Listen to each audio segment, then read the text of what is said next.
This week we are celebrating National Puppy Day, but here at Can Do Canines, every day is Puppy Day. I'm Shannon Slatton with CCX Media. I'm here in New Hope with Jeff Johnson, Executive Director of Can Do Canines.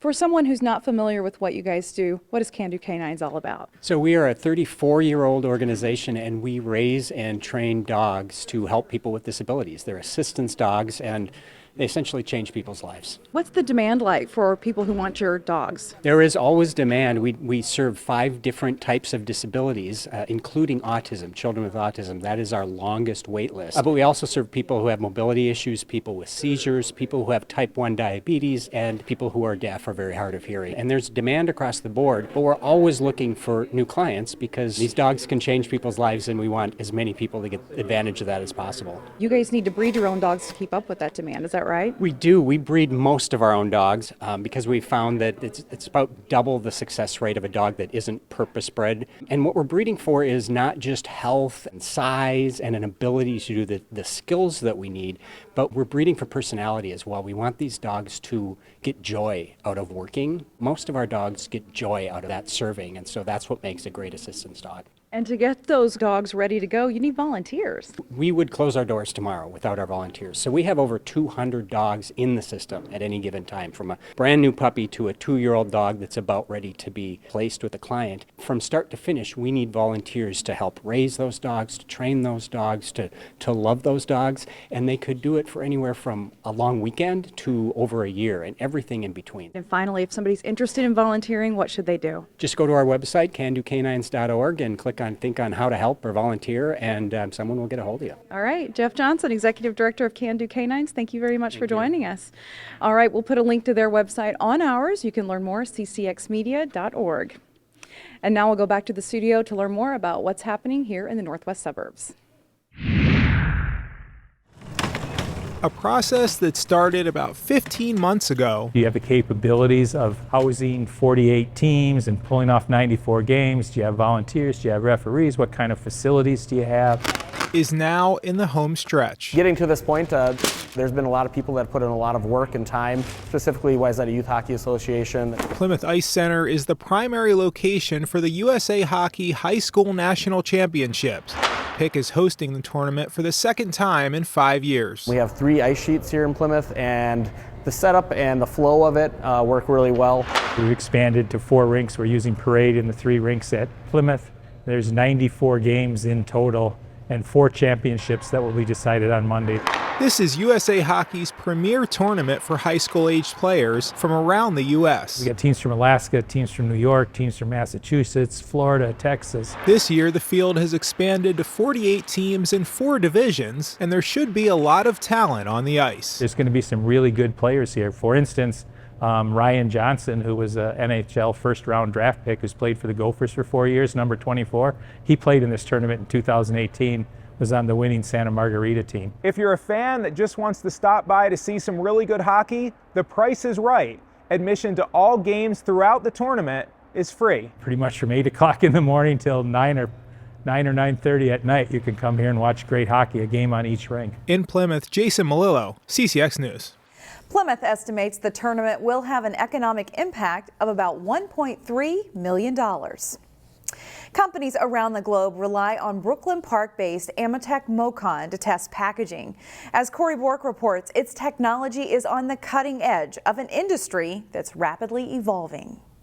We work with pretty much all the biggest companies that you could think of. Think of all the packaging used for food. Nearly all of it has a Brooklyn Park connection. Countless products are tested here at Ametek Mocon.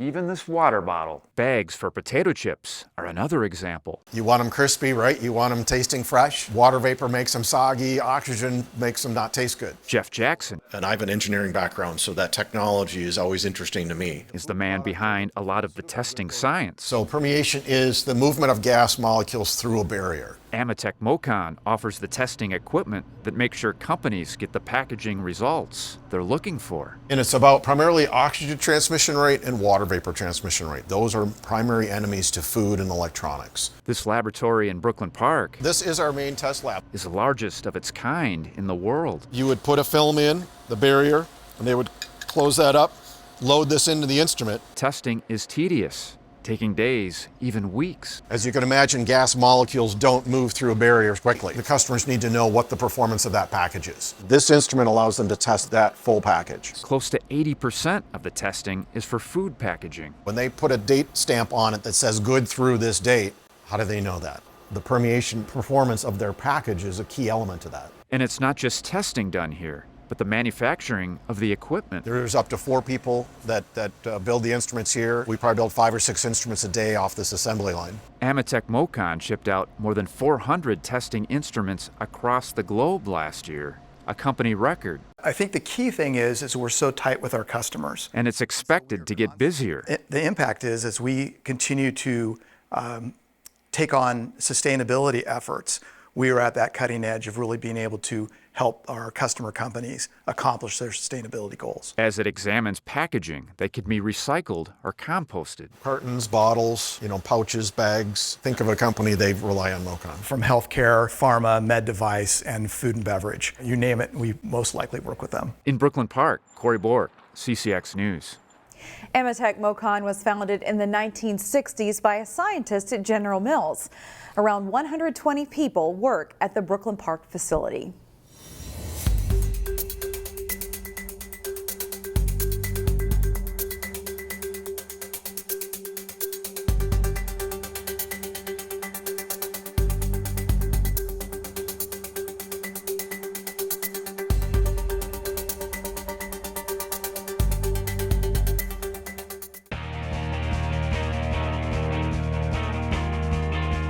The Park Center boys basketball team advanced to the Class 4A title game for a second straight season. In our final CCX Sports Spotlight of the winter sports season, Jay Wilcox profiles a father-son duo that's helped the Pirates to another great year. It's a special time for Park Center senior J.J. Ware and his teammates, and also for his dad, Pirates head coach James Ware. It's a blessing for the Wares to spend so much time together, even if it has its tough moments too. As a dad, that's what you feel like you did a decent job. If you are spending time with your kids, even if they get on your nerves at times, it's still time well spent. I really recently started to kind of enjoy. He gets hard on me, so that kind of just has me understand that I have to be even better in how college coaches will treat you. You got to be able to take coaching, you got to be able to take criticism, because at the next level, if that's where you intend to be, it's going to be all coaching and all criticism. There are no warm and fuzzies. It's, you're here to do a job and get it done. So, the rest of these guys, they get to be frustrated with me or mad at me and then they go home. JJ, unfortunately, he's got to, potentially come home and listen to it maybe in the car or, at the dinner table too. After playing a key role as a sub behind senior starters on last year's state title team, JJ has become a key scorer for the Pirates this winter, averaging 18 points per game. Word's gotten out that he's a good shooter, so opposing defenses have covered him tighter and forced him to drive more. And he's already shown improvement in that area. Yeah, I have to understand that I can't rush shots and let shots come because they will come, and I've learned that there's other things I do in my game too, like defense and rebounding that give me points. So, yeah, taking away the shot, it kind of opens up more things like maybe a pull-up shot or a take to the basket. So I've kind of embraced that. JJ, the way he plays basketball, the way he can create shots for himself, and the way he's improved over the years is just crazy. Like, in the beginning of the year, like in summer league, like we all struggle with our stuff, and it seemed like I feel like JJ definitely has attacked his issues the most and just became like just one heck of a player. Like, I don't know, I've never seen someone be able to like create his own shots on offense and improve so much on defense in such a small amount of time. For JJ and fellow senior Caden Cook, they had to wait their turn to get a lot of playing time in a program that's loaded with talent. In some ways, that's made senior year even more special. It just made me patient and made me understand that it's not personal or anything like that. There's some people who are just more ready and have less years to play, and it definitely prepared me for the moment and has me understand there's not a lot of time for error and just be consistent. Like, yeah, I could go transfer to somewhere else and play as a sophomore, as a junior, but like like having to grind to get on the court, like work for it, like nothing's handed to you. I feel like that's a lot more special than just going somewhere where you can play right away. JJ is getting recruited by a variety of schools. James Ware played and coached in Division I basketball. And while he'll give advice, he won't be making decisions for his son. It's not my basketball career, it's his, right? So I got to ultimately make the choices for mine, and he's going to do the same with his. You know, it's kind of that, you know, once you hit 18 and you graduate, you know, I can recommend things, but after that, it's your life. You make the choice because you're the one who's going to have to live with it. James Ware was a star at Hopkins in the mid-90s and is in our CCX Hall of Fame. So I had to ask, has JJ surpassed Dad as a player? Well, right now, yes.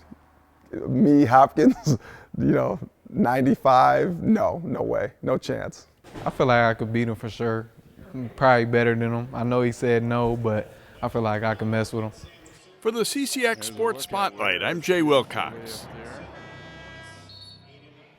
We'll have highlights of the Park Center Wayzata for a championship game Monday on CCX Sports. That's all for sports. More CCX News right after this.